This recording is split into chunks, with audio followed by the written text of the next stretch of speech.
घर की औरत पार्ट 3। मीना का घर ठीक से ही चल रहा था। मतलब अब सास और बहू दोनों कमा रही थी, खुद की जिंदगी जी रही थी, मिलजुल कर रह रही थी। लेकिन कहते हैं ना, दुख के दिन नहीं टिके तो सुख के दिन कैसे। अरे मंगलू, कहाँ है? कितने दिनों से गांव नहीं आया माँ की खोज खबर लेने। तभी मीना आ जाती है। अरे दादी साहब, कैसे आना हुआ? बताया नहीं हम स्टेशन आ जाते।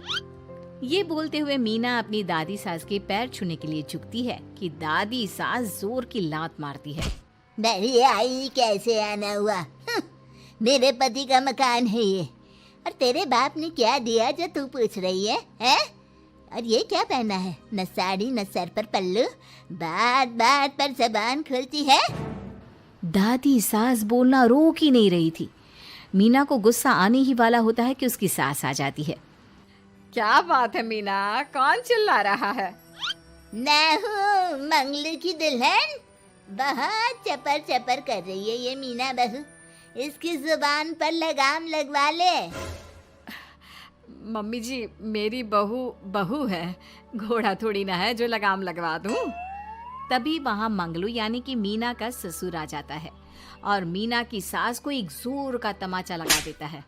वाह, जुम्मा जुम्मा 2 दिन हुए नहीं कमाना शुरू किए, मेरी माँ के सामने होशियार बन रही है। मैंने बुलाया है माँ को, ये रहेंगी तो कम से कम इस घर की औरतें औकात में रहेगी। अरे जब से कमा रही है सर पर चढ़कर नाच रही है। चिंता न कर मंगलू, मैं आ गई हूँ ना। दोनों को लाइन में लगा कर रखूंगी। दोनों बहू ने मेरे मंगलू की जिंदगी खराब कर रखी है। तभी वहां पोता यानी कि मीना का पति आ जाता है। पोता जो कि दादी का दीवाना था। दादी दादी, मुझे क्यों नहीं बताया कि आप आने वाले हैं? मैं गांव आ जाता कार लेकर आपको लेने। अरे तू तो जानता ही है, कार में बैठ नहीं पाती। पता नहीं, बहुत दिनों से लग रहा था कि तू और मंगलू परेशान है। आज मन नहीं माना तो आ ही गई मैं। देख, यहाँ आकर पता लग रहा है। क्या पता लग रहा है दादी? यहाँ तो सब ठीक है, किसी को कोई परेशानी नहीं है। क्यों माँ, क्यों मीना, क्या हो गया? इन दोनों को क्यों परेशानी होगी? इन लोगों ने तो परेशान करके रखा है। माँ और मीना के बारे में कैसी बात कर रहे हैं पापा? क्या हो जाता है आपको रह रहकर? तू तो खाना बना बना कर बेशर्म हो गया है, लेकिन मैं नहीं। मेरी माँ आ गई है अब इस घर में। अब यहाँ सब वैसे ही रहेंगे जैसा मैं चाहता हूँ।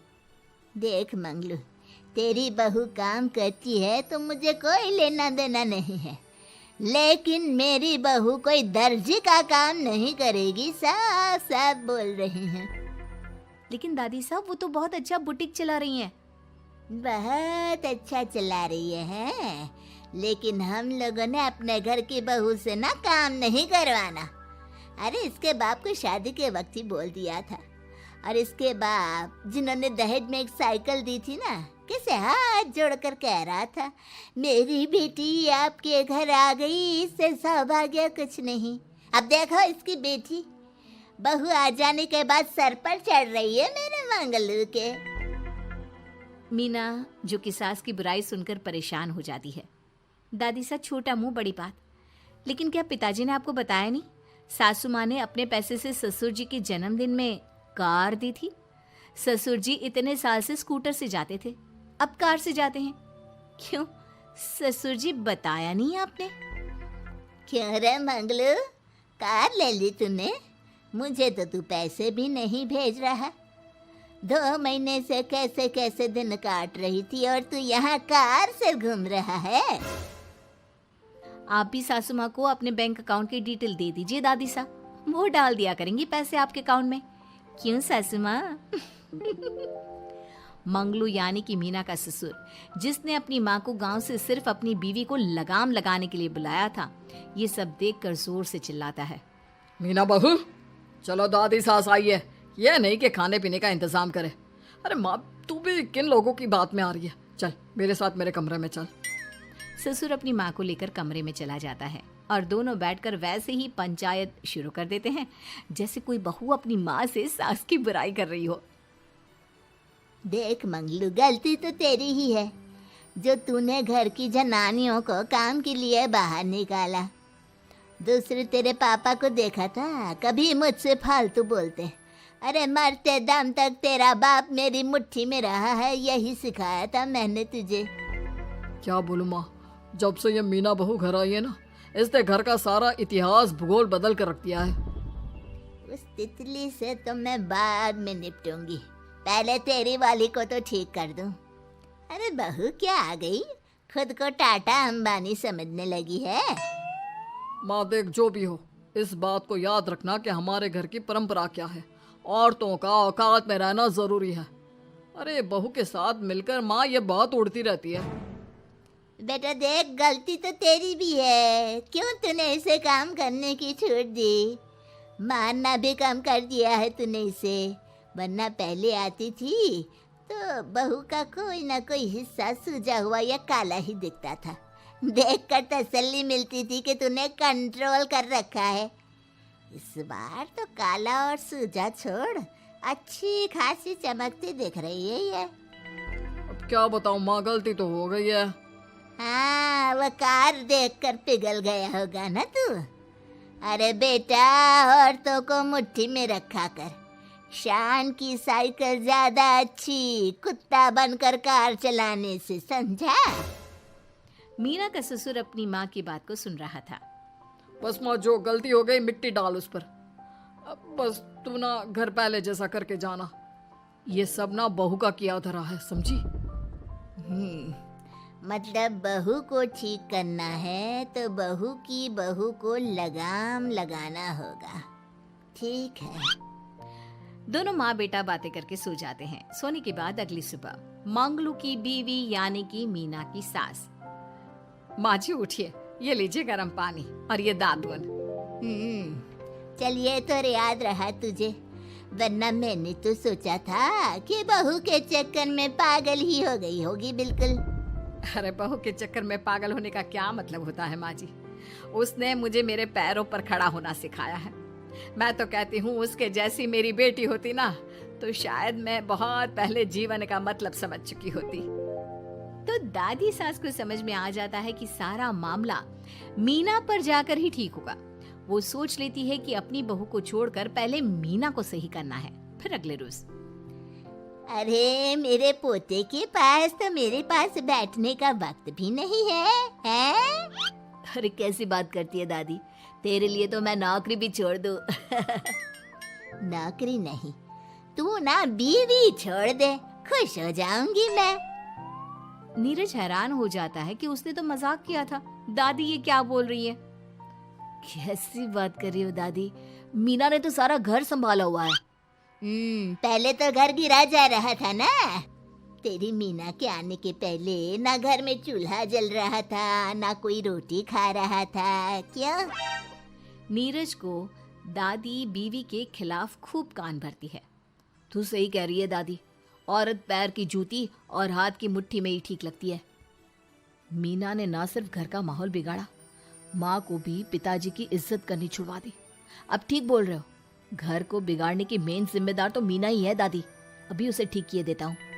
तभी वहाँ पिता भी आ जाता है। देख बेटा, तो रोटी कम खाना मंजूर, लेकिन इन औरतों के आगे झुकना मंजूर नहीं।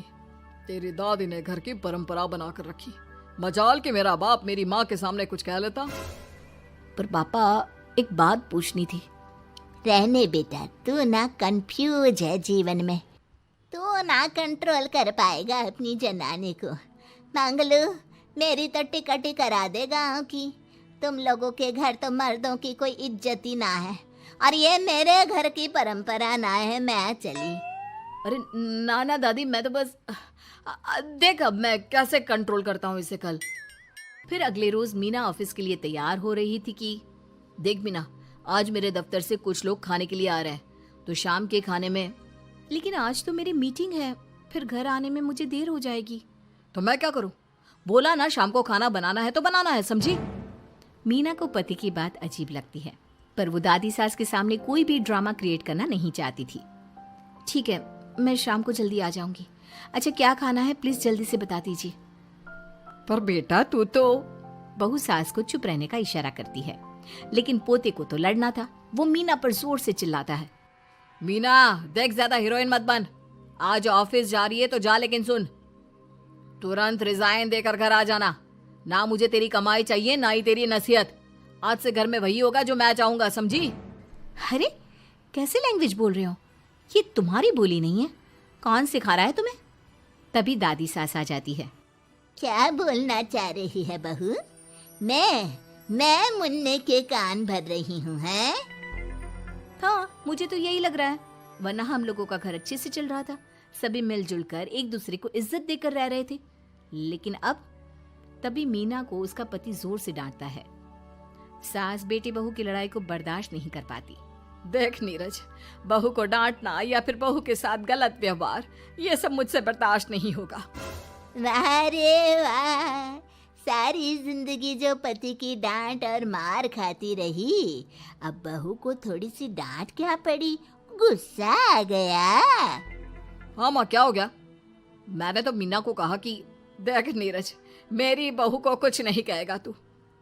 ये माँ ही होती है जो अपने बेटे को औरतों की इज्जत करना सिखाती है, लेकिन कोई औरत अपने बेटे से बहू को मारना या डांटना सिखाए तो ये शर्म की बात है। मैं नहीं चाहती कि तू औरतों की इज्जत ना करे, जबकि मैं खुद एक औरत हूँ। दादी सास बहू की बात सुनकर शर्म से सर नीचे कर लेती है। सच कहा सासू माँ, एक रानी ही अपने बेटे को राजकुमार की तरह पालती है, जो दूसरी औरतों का सम्मान करे। काश दादी सास भी पिताजी को अच्छे संस्कार दे पाती। मीना की बात सुनकर दादी सास उन लोगों से माफी मांगती है। मैं समझ गई बहू, औरतों की बेइज्जती करने को घर की परंपरा समझती थी, झूठी शान समझती थी। वो सब गलत है। औरतों की इज्जत से घर में माँ लक्ष्मी और सरस्वती का वास होता है। मुझे माफ कर दो।